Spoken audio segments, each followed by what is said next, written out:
ጤና ይስጥልን ከዋስ ሚዲያ እንደምን ሰነበታችሁ እንደምን አላችሁ። እነሆ የዕለቱን አበይት የአውደ ግንባር መረጃዎች ይዘን ቀርበናል። በቅድሚያም ዋና ዋናዎቹን የአማራ ፋኖ ከሚያደርገው የአውደ ግንባር እንቅስቃሴ ባሻገር የህዝብ አስተዳደር መዋቅሮችን እየዘረጋ ወደፊት መገስገሱን ቀጥሏል። በወሎ ግንባር በወግድና በመቅደላ ይኸው ተግባር የተፈጸመ ሲሆን ህዝብን ያስደሰተን አዳዲስ መዋቅሮች ስለመዘርጋታቸው ለማወቅ ተችሏል። በዝርዝር ትሰሙታላችሁ። የአገዛዙ ኃይል ዛሬም እንደ እምቧይ ካብ እየተናደ ወደ ፋኖ መግሮፉን ቀጥሏል። በሸዋ ግንባር የአገዛዙ የኮማንዶ አባላቱ ወደ ፋኖ ተቀላቅለዋል ከነሙሉ ትጥቃቸው። ይህንንም ጉዳይ የዝርዝር መረጃችን አካል አድርገነዋል። ወደ አድማጭ ተመልካቾቻችን በጎንደር ግንባርም ተመሳሳይ ስራዎች ስለመከናቸው ለማወቅ ተችሏል። የፋኖ ኃይላትም ለበርካታ ወራት ስልጠና ወስደው ወደ ህዝባዊ ትግሉ ተቀላቅለዋል። የመጨረሻ ወታደራዊ ስምሪትም ተሰጥቷቸዋል። በጎጃም ግንባር በዲማ ጊዮርጊስ የአገዛዙ መቃብር በርካታ ሆኗል። በርካታ የአገዛዙ ወታደራዊ አመራሮችን ጨምሮ ስለ መርገፋቸውም የደረሰ መረጃ ያሳያል። ከእኛ ጋር አብራችሁን ስትቆዩ እነዚህ ብቻ ሳይሆኑ ሌሎች በርከት ያሉ መረጃዎችን ይዘን ቀርበናል። የምታደምጡት ነው የሚሆነው። የዩቲዩብ ቻናላችንን ላይክ፣ ሸርና ሰብስክራይብ በማድረግ መረጃዎች ተደራሽ እንዲሆኑ እንድታደርጉም በአክብሮት እንጋብዛለን።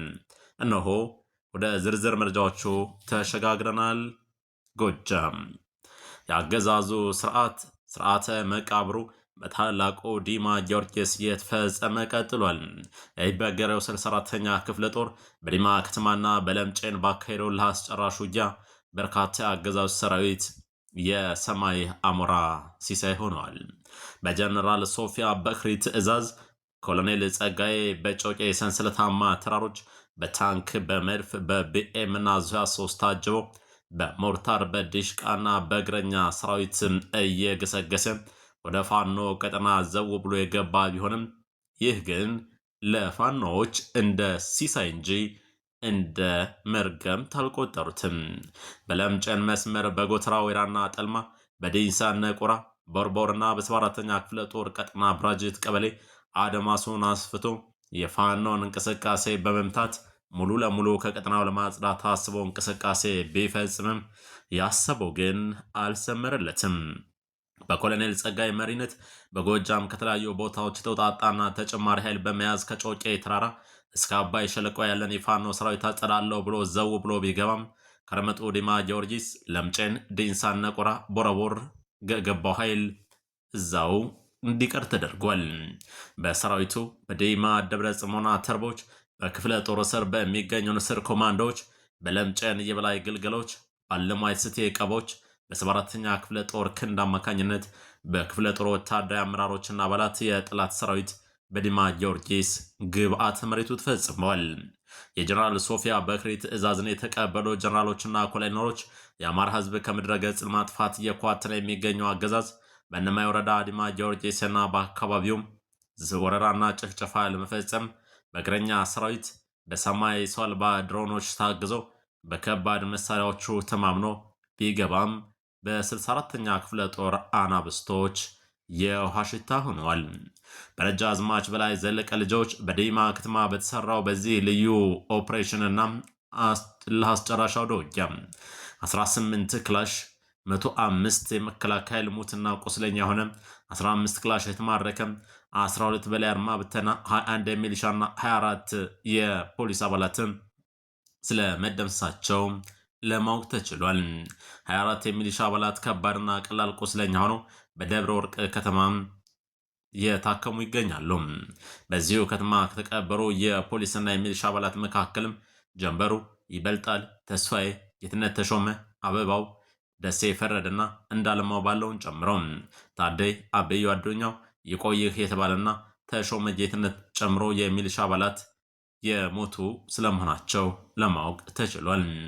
በዚሁ በዲማ ከተማ ለመግባት ከ8 ጊዜ በላይ ማጥቃት ሙከራ ያደረገው የአገዛዙ ኃይል በአባ ኮስተር በላይ ዘለቀ የመንፈስ ልጆች የፋኖ አባላቱ ባይበገሬዎቹ ክንድ ተደምስሶ የተረፈው እግሬ አውጭኝ ብሎ ወደ ነፃ ቀጠና ስለ መፈርጠጡም ለማወቅ ተችሏል። በእነማይ ወረዳ ሰቅላ ቀበሌ የገባው የጠላት ኃይልም በአባ ኮስትር በላይ ዘለቀ ልጆች ከፍተኛ ምት አርፎበት አንገቱን ደፍቶ እንዲመለስ ሆኗል ተብሏል። ጉዳማች ተመልካቾች በዚህ ብቻ አይደለም፣ በተለያዩ ቀጠናዎችም ከፍተኛ ትንቅንቅ እየተደረገ ሲሆን ይህንን ተከትሎ የፋኖን ከፍተኛ ምት መቋቋም ያቃታቸውና አገዛዙ የሄደበት የሚገኘው መስመር ፍጹም ስህተት መሆኑን በህዝብ ላይ የተቃጣ ጦርነት መሆኑን የተረዱ የአገዛዙ የኮማንዶ አባላቱ እየፈረሱ ወደ ፋኖ ተቀላቅለዋል።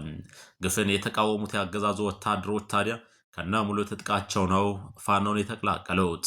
የአባታቸውን ጀግነትና ወታደራዊ ብልሃት የሰነቁት የአፋብና ሳምነው አምስተኛ እዝ የአፄ አምደ ጽዮን ኮር የንጉሥ ሳህለሥላሴ ክፍለ ጦር አባላት ከጠላት የሚከዱ ሰራዊትን ጥሩ አቀባበል በማድረግም ጥሩ ጅምር ስራዎች እየሰሩ ነው።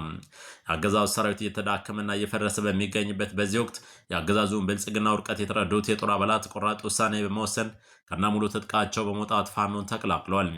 በዚህም ከ12ኛ አየር ወለድ ክፍለ ጦር የተቀላቀሉት የአገዛዙ አባላትም 10 አለቃ አለሞ የግዛው ሁለት ክላሽንኮቭ መሳሪያ ከልዩ ልዩ ተተኳሾች ጋር መሰረታዊ ወታደር ኡመር መንገሻ፣ መሰረታዊ ወታደር ልደቱ ተፈሪ፣ መሰረታዊ ወታደር ፉአድ ከማል፣ መሰረታዊ ወታደር ብሩክ ዮሐንስና አቶ ደቁሴ የሽዱ ላይ የተባለ የሚሊሻ አባል እያንዳንዳቸው አንዳንድ ክላሽንኮቭ መሳሪያን ጨምሮ የተለያዩ ካዝናዎችን፣ የደረት ትጥቆችን፣ ቦምብን ጨምሮ በመያዝ ነው ወደ ፋኖ የተቀላቀሉት።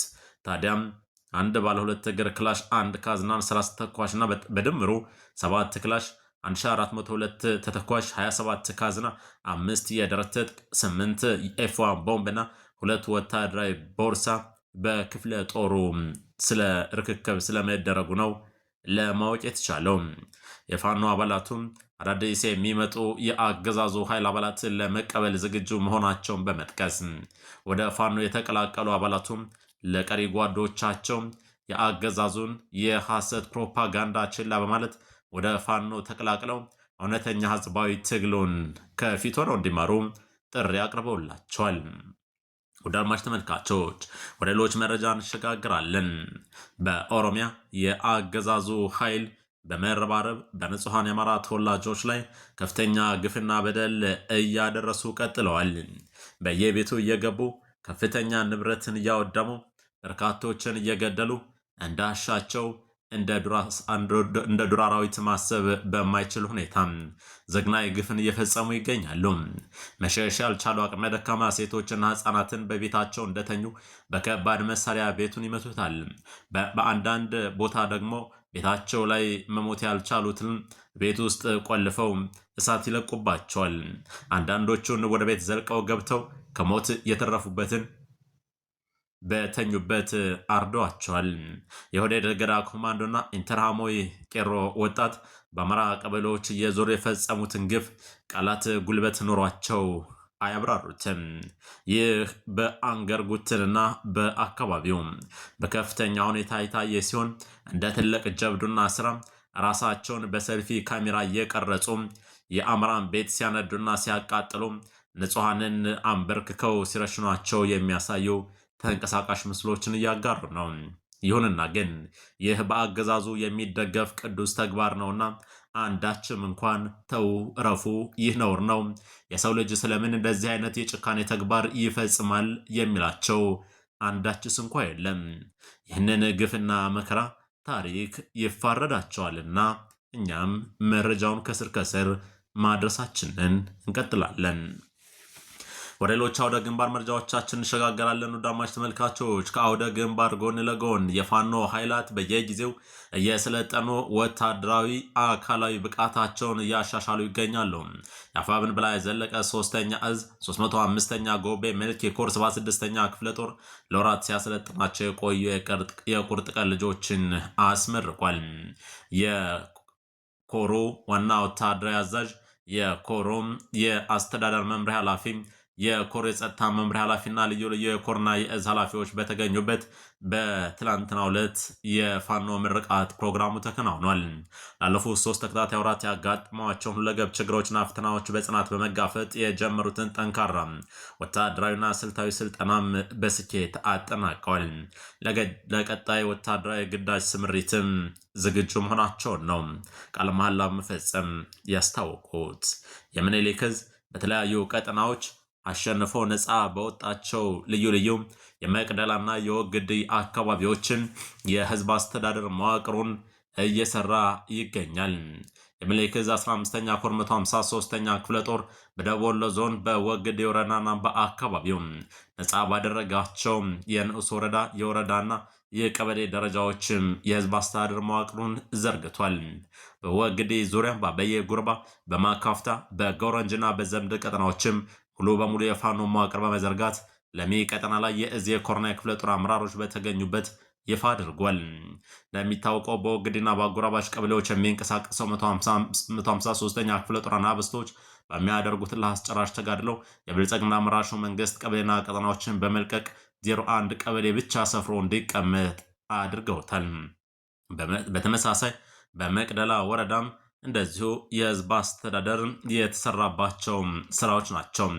በመቅደላ ወረዳና በአካባቢውም የህዝብ አስተዳደር በመዘርጋት ህዝቡ ይሆነኛል ያስተዳድረኛል ያለውን የሲቪል መዋቅር እንዲዘረጋ ለማድረግ ነው የተቻለው። በዚሁ በመቅደላ ወረዳ የእዝና የኮር ኃላፊዎች በተገኙበት በተዘረጋው አስተዳደራዊ ስራ አርበኛው ለታው ሽታ ዋና አስተዳዳሪ ሆኖ እንዲመራ ሲደረግ ዋና ሳጅን ብርሌው መንገሻ ሰላምና ደህንነት መምሪያ ኃላፊ፣ አርበኛ ሀብታሙ የማህበራዊ ጉዳዮች መምሪያ ኃላፊ፣ ኢንጂነር ደሳሌ በለጠ የህዝብ ግንኙነት መምሪያ ሆኖ ተሹመዋል። ሌሎችም እንደየአስፈላጊነታቸው የህዝብ አስተዳደር መዋቅር የተዘረጋባቸው ስለመሆኑ ነው ለማወቅ የተቻለው። ውድ አድማጭ ተመልካቾች ከዋስ ሚዲያ ዕለታዊ መረጃዎቻችን በዚሁ ተቋጭተዋል። ከኛ ጋር ስለነበራችሁ እናመሰግናለን። በቸር ቆዩም።